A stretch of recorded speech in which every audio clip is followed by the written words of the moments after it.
Romanos capítulo 6, uma palavra, um texto que tem como título Libertos do poder do pecado.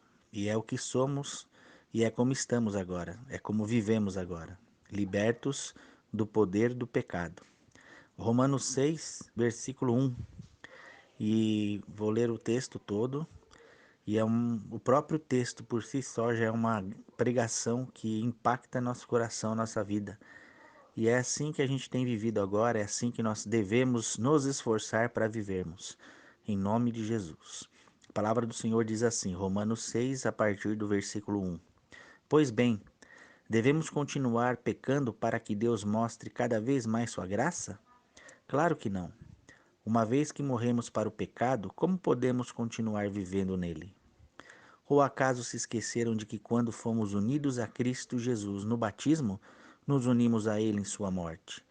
Pois pelo batismo morremos e fomos sepultados com Cristo, e assim como Ele foi ressuscitado dos mortos pelo poder glorioso do Pai, agora nós também podemos viver uma nova vida. Uma vez que nossa união com Ele se assemelhou à sua morte, assim também nossa ressurreição será semelhante à dele. Sabemos que nossa velha natureza humana foi crucificada com Cristo, para que o pecado não tivesse mais poder sobre nossa vida e dele deixássemos de ser escravos. Pois quando morremos com Cristo, fomos libertos do poder do pecado. Então, uma vez que morremos com Cristo, cremos que também com ele viveremos. Temos certeza disso, pois Cristo foi ressuscitado dos mortos e não mais morrerá. A morte já não tem nenhum poder sobre ele. Quando ele morreu, e foi de uma vez por todas para quebrar o poder do pecado. Mas agora que ele vive, é para a glória de Deus. Da mesma forma, considerem-se mortos para o poder do pecado e vivos para Deus em Cristo Jesus. Não deixem que o pecado reine sobre o seu corpo, que está sujeito à morte, cedendo aos desejos pecaminosos.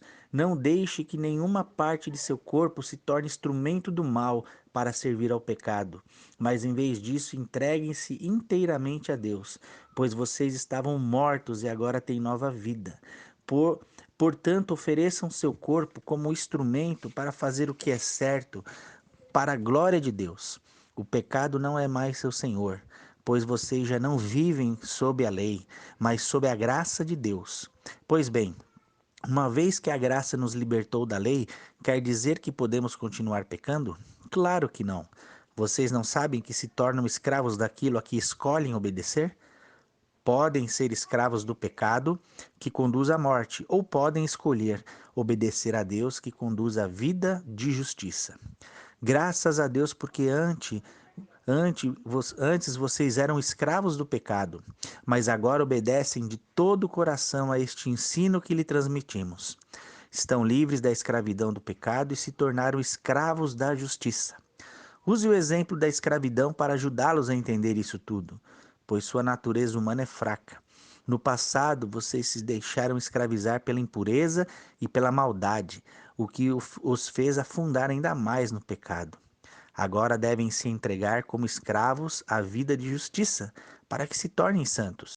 Quando eram escravos do pecado, estavam livres da obrigação de fazer o que é certo. E qual foi o resultado?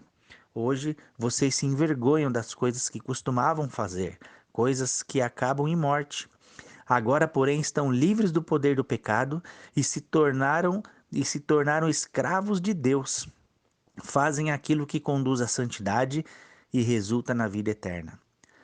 E terminando no versículo 23, pois o salário do pecado é a morte, mas a dádiva de Deus é a vida eterna em Cristo Jesus, nosso Senhor.